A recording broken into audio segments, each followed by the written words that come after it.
You ever get told to stop doodling, or maybe you've caught yourself talking to yourself and felt a little, weird about it? Well, in this explainer, we're going to dig into why those so-called dumb habits are actually signs of a really smart brain hard at work. Right? I mean, who hasn't felt a little self-conscious when they realize they're doodling all over a meeting agenda or pacing back and forth while on the phone? Trust me, you are definitely not alone. But here's a thought. What if those aren't just quirks? What if these seemingly dumb habits are actually super sophisticated strategies your brain is using to help you think better? So let's dive in. We're going to open up this secret mental toolkit and find out exactly how these habits are making you smarter. Okay, first up, doodling. I'm pretty sure most of us got in trouble for this in school at some point, right? Well, it turns out it might actually be one of the best things you can do to keep your brain locked in. Yeah, I know. It looks like you're totally checked out. But the science? It tells a completely different story. Get this, a major study found that when people doodled while listening to a really boring recording, they actually remembered 29% more information than the people who just sat there and listened. 29%! That's huge. So how does that even work? Well, doodling gives the logical part of your brain, the prefrontal cortex, just enough to do to stay busy. It's like giving a toddler a toy so they don't wander off. This simple act prevents your mind from going into a full-on daydream, which actually takes up way more mental energy. Plus, it gets your eyes and hands involved, creating this extra memory hook for whatever you're hearing. All right, moving on to something that might feel even weirder than doodling, talking to yourself. But believe it or not, it's an incredibly powerful tool for getting your thoughts straight. Come on, we've all done it. And yeah, it can feel a little strange if you get caught, but it's genuinely one of the best ways to organize what's going on in your head. And it turns out not all self-talk is created equal.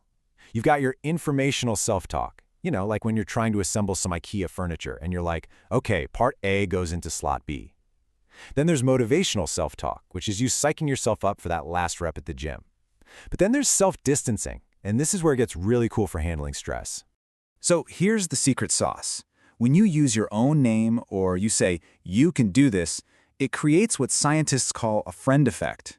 It's like you're tricking your brain into hearing advice from someone else, and that makes your inner coach sound way more objective and a whole lot more convincing. Okay, enough sitting around. Let's literally get moving and talk about the power of pacing, of walking while you think. Check this out. A huge study from Stanford found that walking boosts a person's creative output by an average of 60%. 60! That's not just a little bump. That's a massive leap in creativity. And here's why it works. Walking basically lets your mind off its leash. It's fantastic for brainstorming and making loose connections, what they call divergent thinking.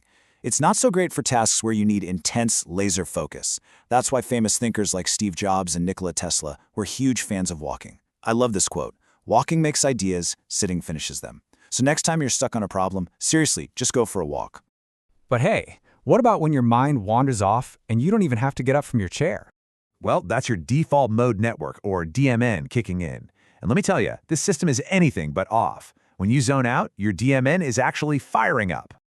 So while you're daydreaming, your DMN is like a busy office in the back of your mind. It's connecting ideas that don't seem related, it's sorting and filing memories, and it's running simulations of the future. This is the background work that leads to those amazing aha moments. Okay, last but not least, we have maybe the most mind-bending smart habit of them all. And that's remembering things that never actually happened. And if you've ever had this happen, maybe you had a whole argument with someone in your head and it felt so real you thought it happened, don't worry. This isn't a glitch in your brain's programming. It's a core feature, especially for a creative and adaptive mind. See, your memory isn't like a camera that records everything perfectly. It's more like a storyteller. Every single time you remember something, your brain rebuilds the story from scratch, and it fills in the gaps using your current feelings and beliefs. And this is not a bug. It's a feature for survival. I mean, think about it. The future is never going to be an exact copy of the past, right? So this ability to take bits and pieces of old experiences and mash them up into new combinations is what allows us to imagine and plan for brand new situations. So the big takeaway here is this. Your memory wasn't built to be a perfect record of the past. It's a simulator for the future. And that makes it one of the most powerful tools in that entire mental toolkit we've been talking about. So, the next time you catch yourself doodling in a meeting or pacing around the room or muttering to yourself, don't just stop. Recognize it for what it is. And maybe ask yourself, which of these so-called dumb habits are you going to start using on purpose? Embracing them might just be the smartest thing you do all day.